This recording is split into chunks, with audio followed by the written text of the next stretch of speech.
And the last point that I will just share is heart to fulfill God's purpose. Pag meron tayong heart for God, meron tayong heart for the house of God, then God wants us to have a heart to fulfill His purpose in our lives. Basahin natin mga kapatid, verse 4, ready, go. May He grant you according to your heart's desire and fulfill all your purpose. Mga kapatid, katulad ng ating nabasa kanina from verse 1, ang hinahayag doon, magkaroon tayo ng heart for our God. Pagdating ng verse 2 up to 3, magkaroon tayo ng heart for the house of God. Pagdating dito sa verse 4, may He grant you according to your heart's desire and fulfill all your purpose. Mga kapatid, pag merong call si Lord sa ating life, pag merong assignment tayo sa mundong ito, yan yung purpose. Ilalagay ni Lord sa heart natin yan. Bakit ba kumakanta dito yung mga kapatid natin na palaging kumakanta? At hindi sila nagsasawang kantahan si Lord. Kahit minsan, hirap sila na abutin yung tono, pero okay ang kakanta kanina. Minsan, hirap na rin sila na abutin. Hala, kung pwede nila tumungtong sa bangko para maabot. Pero bakit tuloy-tuloy sila kahit minsan ay wala ng boses? Kasi nilagay ni Lord sa heart nila ang desire. Yun ang sabi ng Bible, may He grant you according to your heart's desire. Si Lord ang naglalagay sa heart natin ng desire to serve Him. At pag nasa heart na natin yun, then you have the heart to fulfill God's purpose. Kaya naman tayo nagkakaganito. Kaya nga persecuted tayo.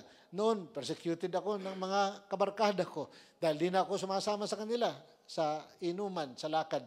Ando na ako sa Hallelujah, praise the Lord. Ano ba nangyari sa iyo? Ando ka na sa Hallelujah, praise the Lord. Bible lang dala-dala mo. Dati-rati andun tayo sa sayawan.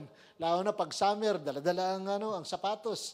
Kahit pa maputik, bit-bit ang sapatos dahil doon sa unahan may sayawan doon. At napapachatcha ng todo-todo. Yan yung sa probinsya na nagawain. Pero nung na-encounter ko si Lord, abay na bago ang desire. Wala na akong heart na makichatcha at kung saan-saan. Dahil sabi ko, sasayangin ko lang yung lakas ko dyan. Mapupuyat lang ako. Ano ngayon kung sumayaw ako? Meron bang reward?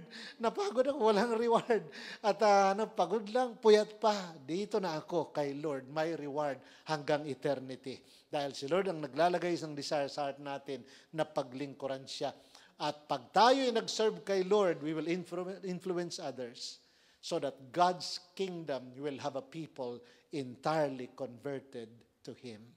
Ang life natin ay makaka-inspire sa iba dahil naglilingkod tayo sa Lord at ang heart natin gusto maging Christ-like, kaya naman yung iba rin ay ating maililid kay Lord hanggang sa ang kingdom ni Lord may establish na dahil yan ang sabi ni Lord, they shall return to me with their whole heart.